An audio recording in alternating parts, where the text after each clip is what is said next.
Anda kembali di Selamat Pagi Indonesia, pemirsa, dan Valen. Ini saya nggak tahu apakah nanti akan jadi kejutan atau mungkin sebenarnya belum terkonfirmasi ya. Tapi PDI Perjuangan mengaku terbuka jika Anies Baswedan ini turut berkolaborasi dan menyumbang ide memenangkan Pramono Rano di Jakarta. Pramono Rano pun berharap Anies bersedia menjadi ketua tim pemenangannya.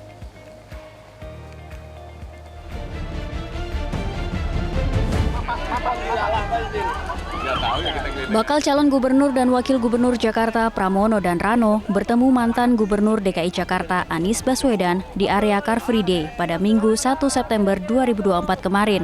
Mereka menyebut pertemuan itu tidak disengaja. Pramono Rano juga mengatakan bahwa dalam pertemuan kebetulan itu tidak ada pembahasan agar Anies masuk dalam tim pemenangan mereka di Pilkada Jakarta 2024. Meski demikian, keduanya berharap Anies Baswedan bersedia menjadi ketua tim pemenangan Pramono Rano. Kalau beliau bersedia luar biasa, karena itulah tadi pembangunan itu kan berkesinambungan. Mas Anies membangun terus masuk transisi ke pemerintahan, masuk PJ. Artinya kita juga sekarang ini, kalaupun insya Allah kita jadi, kita punya visi misi. Tapi tentu visi misi ini baru berlaku di 2025-2020. Karena sekarang ini APBD DKI sudah diketuk dan itu disetujui oleh DPRD. Artinya prioritas pembangunan fase ini adalah itu.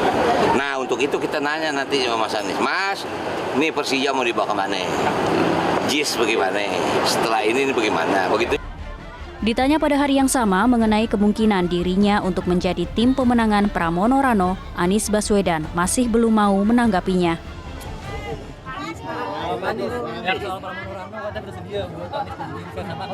Sekarang kita hari Minggu, santai-santai dulu. Pokoknya kita santai dulu lah sekarang. Ya, kita nikmatin hari Minggu. Yuk sambil jalan ya. Sebelumnya, PDI Perjuangan mengaku terbuka jika Anies Baswedan turut berkolaborasi dan menyumbang ide memenangkan Pramono Rano di Jakarta. Anies dinilai dapat mengkomunikasikan ide dan gagasan lintas profil pemilih di Jakarta.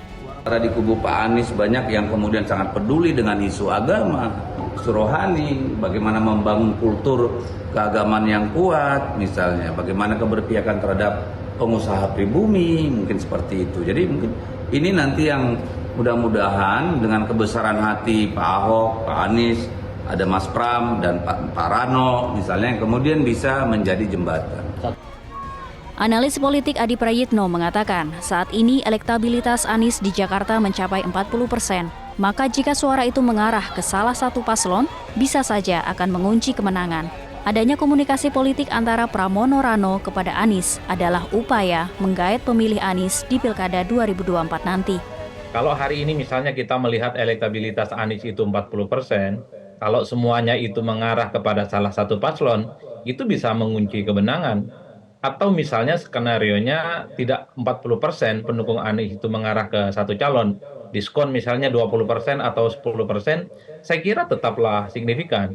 Oleh karena itu bagi saya dalam sistem demokrasi elektoral di mana seorang gubernur, bupati dan wali kota itu dipilih secara langsung, satu suara itu tetaplah penting, apalagi 1.000, apalagi 500 dan seterusnya. Oleh karena itu kenapa misalnya belakangan ini ada komunikasi politik khususnya yang dilakukan oleh Pramono Anung dan Rano Karno, tentu karena memang ada upaya-upaya supaya para pemilih Anies itu memilih mereka. Ini yang sepertinya pesan politik yang perlu dijelaskan kepada publik. Karena apapun sebenarnya PDIP dan Anies plus pendukungnya ini sama-sama memiliki perasaan senasib dan sepenanggungan. Sama-sama dikucilkan dan sama-sama dalam tanda kutip ya dimarginalkan secara politik di Jakarta. Tim Liputan Metro TV. Jelajahi cara baru mendapatkan informasi. Download Metro TV Extend sekarang.